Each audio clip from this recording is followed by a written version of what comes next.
పత్రికా మిత్రులకు, సోదరులకు, మీడియా ప్రతినిధులందరికీ నా నమస్కారాలు. నిన్నటితో ప్రజాపాలన వచ్చి కాంగ్రెస్ ప్రభుత్వం గొప్పగా, అద్భుతంగా, ప్రజలందరూ మెచ్చుకునే విధంగా తెలంగాణనే కాకుండా ఆంధ్రప్రదేశ్, పక్క రాష్ట్రాల మహారాష్ట్ర కానీ, కర్ణాటక కానీ, ఒరిస్సా కానీ, ఛత్తీస్గఢ్ కానీ ప్రతి ఒక్కళ్ళు తెలంగాణ ఈ 30 రోజుల పరిపాలన గురించి చెప్పుకుంటున్న ఈ తరుణంలో నిన్న మాజీ మంత్రి హరీష్ రావు గారు, టీఆర్ఎస్ నాయకులు నిన్న మాట్లాడుతూ ఏదేదో మాటలు, ఎంత భయంకరంగా అంటే ఒక మనిషి అసూయ పీక్స్కి వెళ్ళిపోతే ఎట్లుంటుంది, ఒక కుళ్ళుబోతనం ఎట్లుంటుంది, ఒక తట్టుకోలేనితనం ఎట్లుంటుంది అంటే ఆయన ప్రెస్ మీట్ ఒకరోజు హరీష్ రావు గారు పెడతారు, ఒకరోజు కేటీ రామారావు గారు పెడతారు, ఇంకోరోజు గ్యాప్ ఇచ్చి కవిత గారు పెడతారు. వీళ్ళు ముగ్గురే ప్రెస్ మీట్లు కూడా పెట్టేది. ఎందుకంటే టీఆర్ఎస్ నాయకులు తెలుసు బ్రహ్మాండంగా చేస్తుంది కాంగ్రెస్ ప్రభుత్వం. గౌరవనీయులు మన ముఖ్యమంత్రి, యువకులు, ఫైర్ బ్రాండ్ శ్రీ రేవంత్ రెడ్డి గారి నేతృత్వంలో కాంగ్రెస్ పార్టీ, కాంగ్రెస్ మంత్రులందరూ అద్భుతంగా ప్రగతి పదం వైపు దూసుకుపోతూ తెలంగాణ రాష్ట్రాన్ని, పేరుని, ఖ్యాతిని, వాణిని భారతదేశం మొత్తం వినిపించే విధంగా చేస్తున్నందుకు ఈరోజు భారతదేశం కూడా మన తెలంగాణ రాష్ట్రం గురించి చెప్పుకుంటాను. ఈ తరుణంలో నేను హరీష్ రావు గారు అంటారు 100 రోజుల తర్వాత ఇలా పప్పులు ఉడకమన్నాడు. నేను చెప్తున్నా హరీష్ రావు గారు, 100 రోజుల తర్వాత కాంగ్రెస్ ప్రభుత్వం బిర్యానీ ఉడుకుతుంది, చికెన్ ఉడుకుతుంది, గుడ్లు ఉడుకుతాయి, అన్నీ ఉడుకుతాయి. మీది ఏం ఉడకదు, మీ నీళ్లు కూడా ఉడకవు, మీ నీళ్లు కూడా తాగవు. ఎందుకు సార్ 100 రోజుల తర్వాత మమ్మల్ని ఏం చేస్తారు సార్ మీరు? ప్రగతి భవన్ని ప్రజాభవన్ చేసినందుకా? మీ ప్రగతి భవన్లో ఉన్న 100 గడీలు, 5-6 పెద్ద పెద్ద బిల్డింగ్లు విడగొట్టి అందరికి అందుబాటులో తీసుకొచ్చినందుకా? ఒక దళిత ఉప ముఖ్యమంత్రిని తీసుకొచ్చి అందులో పెట్టినందుకా? ఎందుకు సార్ మీరు చేసేది? నియంతృత్వ పాలనకు పాతరేసి ప్రజాపాలన తీసుకొచ్చినందుకా? మరి మహిళలందరికీ ఫ్రీగా బస్సులు ఇచ్చాం, ఫ్రీ బస్ టికెట్. 8 కోట్ల పైచిలకు ప్రయాణించారు మహిళలు. మాటల విషయం కాదు ఇది. 8 కోట్ల మంది స్త్రీమూర్తులు ఫ్రీగా తెలంగాణ రాష్ట్రంలో టికెట్ లేకుండా.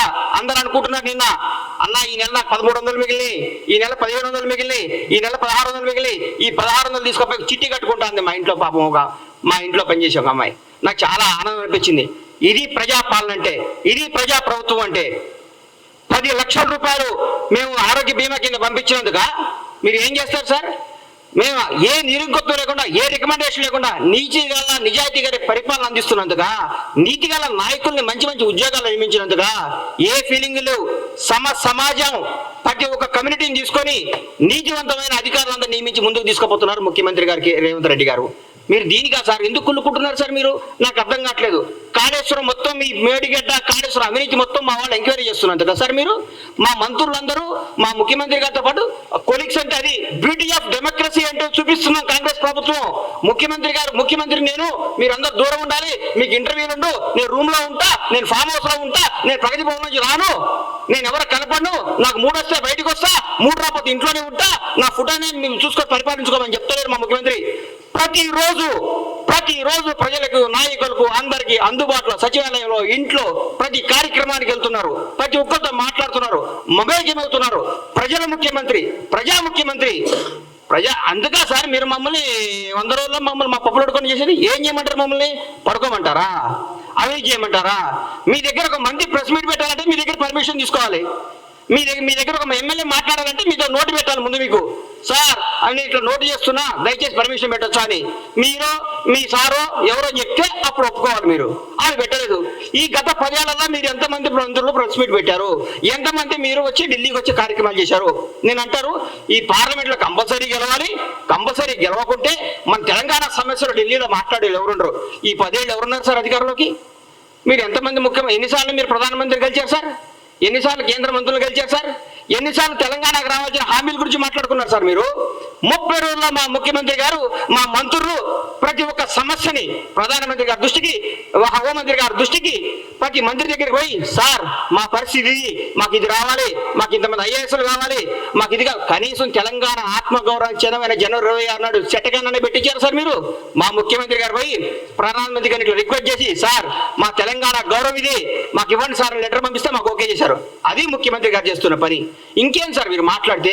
మీరు ఏం కావాలి మీకు? మేము ప్రజల పరిపాలన కూడా బాగా చేయొద్దా? జనాన్ని వివేకవంతులు చేయొద్దా? జనాన్ని ప్రగతి పదం వైపు దూసుకుపోనియొద్దా? తెలంగాణ అవినీతిని అంతం చేయొద్దా? ఏం చేయమంటారు? 10 ఏళ్ళు మీరు కనీసం, నేనైతే మీరు ఓటర్కి కనీసం 2 సంవత్సరాలు ప్రెస్ మీట్ బెటర్. వీళ్ళు మామూలుగా వీళ్ళు మొత్తం ఎందుకు ఓడిపోయామని దాన్ని సమీక్షించుకుంటూ కూర్చుంటారన్న.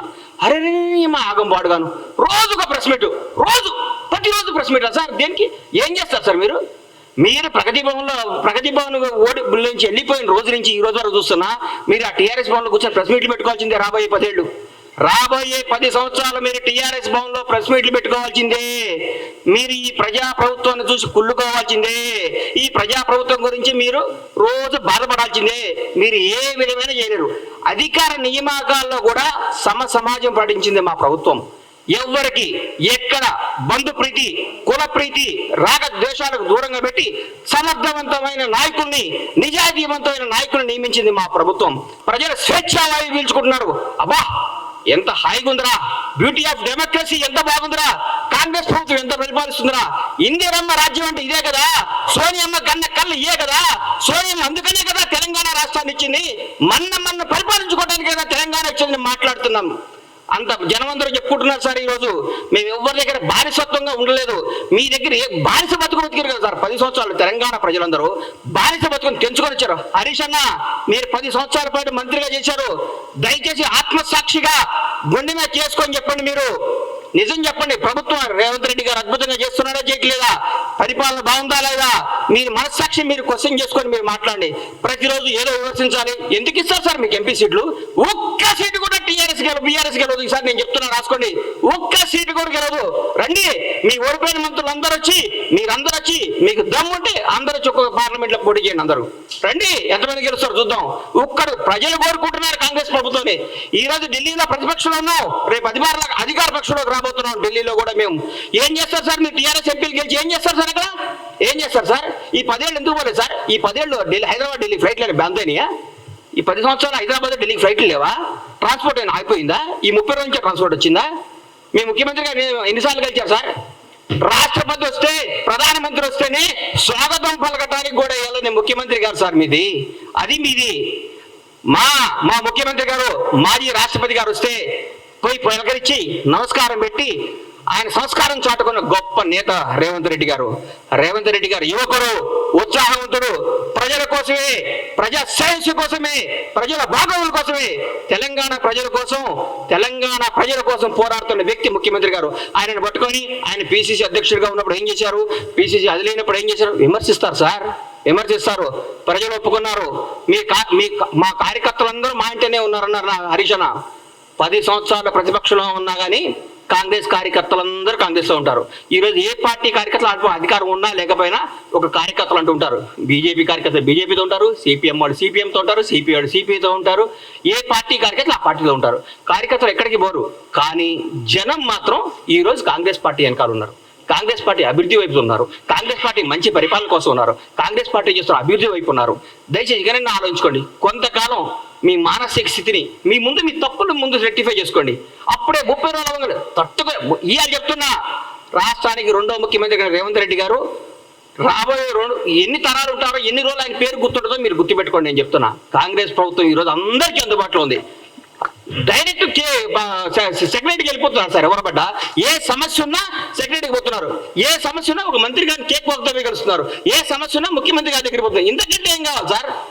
సెక్రటరీకి ఎవరైనా వచ్చారా సార్? మీరు కట్టిన ఈ ప్రగతి సెక్రటరీకి ఎవరైనా ఒక్కరు రాగలిగారా సార్? గేట్ల కాడ బంద్ చేపిస్తారు, మీరు గేట్ల కాడ మూపే చేస్తారు. మీరు ఏందేందో మాట్లాడదు. ఎందుకు సార్ మీరు ఎందుకు మీరు ఇంత టెన్షన్ పడుతున్నారు?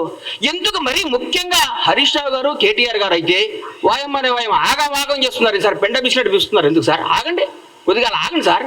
పిసుకకండి కొంతకాలం. మిమ్మల్ని మీరు చెక్ చేసుకోండి, మిమ్మల్ని మీరు చేసుకోండి. జనం మోసపోయారా? ఎందుకు పోతారు సార్? జనం చాలా విజ్ఞతతో ఉంటారు సార్. మన అందరికంటే జనం చాలా తెలివిగలవాళ్ళు. చాలా గొప్ప నిర్ణయాలు తీసుకున్నారు. ఈ రోజు వాళ్ళకి అవసరం, రాష్ట్రానికి అవసరం కాబట్టే కాంగ్రెస్ పార్టీ ఘన విజయం సాధించింది. రాష్ట్ర ప్రజలందరూ కోరుకుంటున్నారు కాబట్టి కాంగ్రెస్ పార్టీ అద్భుతంగా పరిపాలిస్తుంది. రాష్ట్ర ప్రజలందరూ ఆనందపడుతున్నారు ముఖ్యమంత్రి గారిని, కాంగ్రెస్ మంత్రివర్గాన్ని చూసి.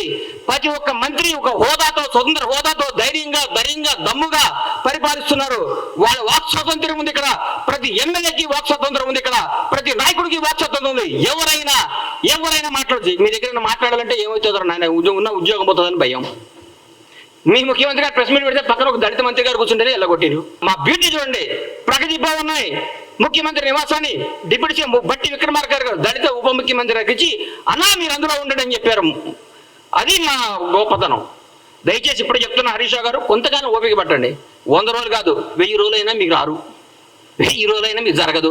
మీరు ప్రెస్ మీట్ పెట్టే అవకాశం ఉండదు. ఊరికే మీరు పెట్టాలి ప్రెస్ మీట్, ఏదో పెట్టాలి కాబట్టి పెట్టాలి. ఎందుకంటే మీకు అట్లాంటి ప్రెజర్స్ ఉన్నాయి పైన.